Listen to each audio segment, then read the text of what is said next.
Hello Scorpio, welcome back po sa channel. Scorpio, may matagal nang tinatago sa'yo pero lalabas na po ito. Ang reading na ito ay para po sa May 2026 energy mo at kung nandito ka ngayon, hindi ito aksidente. May truth na kailangan mong marinig. Para naman po sa mga hindi Scorpio na nandito po, welcome din po sa inyo. Kunin nyo lang po kung ano yung nagre-resonate at iwan kung hindi po para sa inyo. May energy po dito ng reveal, confession, at paglabas ng mga bagay na matagal nang nakatago. At kahit mukhang mabigat sa simula, ito po ang magiging dahilan kung bakit aangat ka, lalo na po sa pera, success, at personal power mo. Mga ating dude, silipin nyo rin po ang description at pin comment para po sa mga updates, support options, membership, affiliate links, at private readings.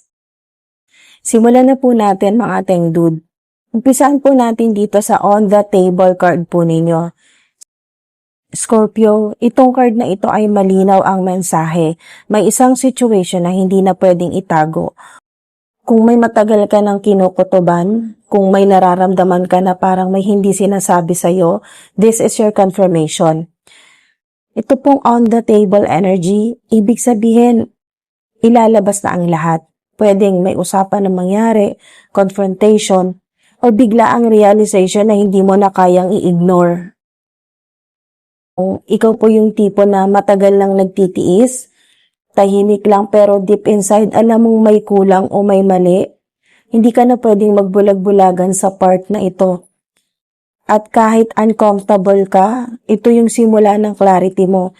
Ito po yung moment na masasabi mong, okay, ito na talaga ang totoo. Ito naman po ang about to reveal or confess card. Ito na yung continuation ng energy. May magko-confess talaga. Pwedeng tao sa paligid mo, pwedeng work situation po ito, o kaya po kahit sarili mong realization na parang, ito pala ang totoo. Hindi po lahat ng reveal ay dramatic.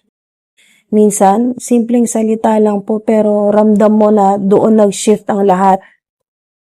Scorpio, malakas intuition mo. Kaya kahit hindi pa sinasabi, may idea ka na. Pero this time, maririnig mo na siya ng direkta. Patama ito sa'yo kung naghihintay ka ng sagot. Kasi paparating na yon. At once na marinig mo ito, hindi ka na babalik sa dati mong pag-iisip or mindset. Dito na tayo sa cleansing or removing negativity card. After ng reveal, Scorpio, hindi ka na babalik sa dati. Ito yung phase na magde-decide ka kung ano ang iiwan mo. Pwedeng tao, pwedeng mindset, pwedeng situation na matagal mo nang hinahawakan. Hindi po ito madali, pero alam mo sa sarili mo kung ano ang kailangan mong bitawan. May energy po dito na parang emotional detox. Pwedeng mapagod ka, pwedeng malungkot ka sandali, pero after po nito, gagaan talaga ang pakaramdam po ninyo. Magaan talaga. Patama po ito sa inyo mga tengdud kung pakaramdam mo paulit-ulit ka sa parehong cycle. Ito na po yung chance mo para tuluyan mo na itong putulin. At dito naman po tayo sa 9 of Pentacles. Ito na yung glow up mo, Scorpio. 9 of Pentacles ay independence, self-worth, at financial stability. Ibig sabihin, darating ka sa point na kaya mo nang tumayo sa sarili mong mga paa. Kung dati umaasa ka sa iba, ngayon mararamdaman mo na kaya mo pala mag-isa. Kung dati may doubts ka sa sarili mo, ngayon mas confident ka na. Sa pera, may improvement, mga tengdud. Hindi man biglaan pero steady at stable. Magre-resonate po ito sa ilan sa inyo kung kayo po ay pagod ng umasa. Kasi ito na yung phase na ikaw na ang may control sa buhay mo. Lipat na tayo dito sa The Chariot card po ninyo. Ito na yung movement energy. Scorpio, hindi ka na stuck. Kung saan ka man natigil before, ngayon may direction ka na ulit. Pwedeng may decision kang gagawin, pwedeng may opportunity na darating, o sa ilan naman po ay pwedeng ikaw mismo ang kikilos para baguhin ang sitwasyon mo. Hindi na po ito hintay lang.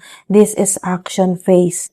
At once na gumalaw ka, sunod-sunod na yung openings. At ito naman po ang Six of Wands. Ito na yung victory mo, ating dude. Victory. Six of Wands ay success, recognition, at achievement. Ibig po sabihin nito, makikita mo na yung resulta ng effort mo. Pwedeng sa work po ito, may recognition. Pwedeng sa business po ninyo, may progress. Pwede pong sa sarili mo, confidence at self-respect. Scorpio, hindi ito swerte lang. Pinaghirapan mo to. At ngayon, oras na para ma-appreciate ang sarili mo at ang journey mo. Alright, so dito na tayo sa mensahe sa inyo ng Divine Universe o ng mga spirit team po ninyo. There is a potential for it, but it is not yet possible to say. Ito yung pinaka-real talk card. May potential ang lahat ng ito pero hindi pa po ito final.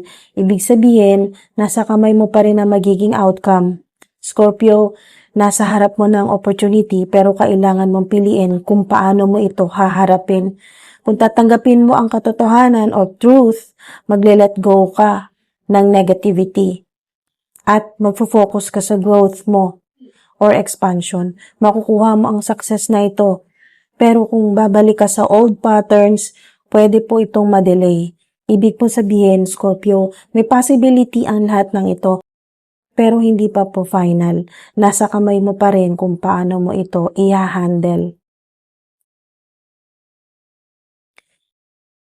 So, ito naman po ang inyong mga lucky numbers or angel numbers. Pwedeng makakita po kayo nito, confirmation po ninyo or signs kung naghihintay po kayo ng confirmation ng signs. Ito po, makita po ninyo 3, 6, 9, 11 o kaya naman po 3, 3, 3, 6, 6, 6, 9, 9, 9, 11, 11. So, lucky numbers nyo po 3, 6, 9, 11. Lucky colors nyo naman po ay black, gold, deep red. Ito naman po yung mga potential initials.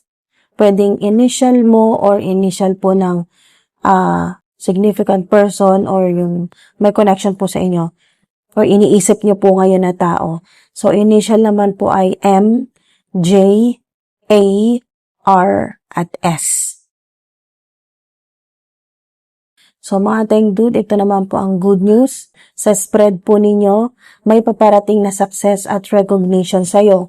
Lalo na pagkatapos mong harapin ang katotohanan. Ito po yung reward phase. Unti-unti mo makikita yung bunga ng mga ginawa mong desisyon at pag-let go mo sa hindi na para sa'yo. Okay, ito naman po yung red flags. Mag-ingat sa pagtatago ng katotohanan. Either ikaw o yung tao sa paligid mo. Kapag pinili mong i-ignore ang truth o bumalik sa toxic situation, pwedeng ma-delay ang progress mo. Heads up, yung reveal na paparating pwedeng ikagulat mo o hindi mo agad tanggapin. Yung reveal energy sa reveal card po ninyo na paparating na po yan, pwedeng ikagulat mo o hindi mo agad tanggapin. Pero, importante ito. Ito yung magiging turning point mo para makawala ka sa confusion at makapag-move forward ng mas malinaw.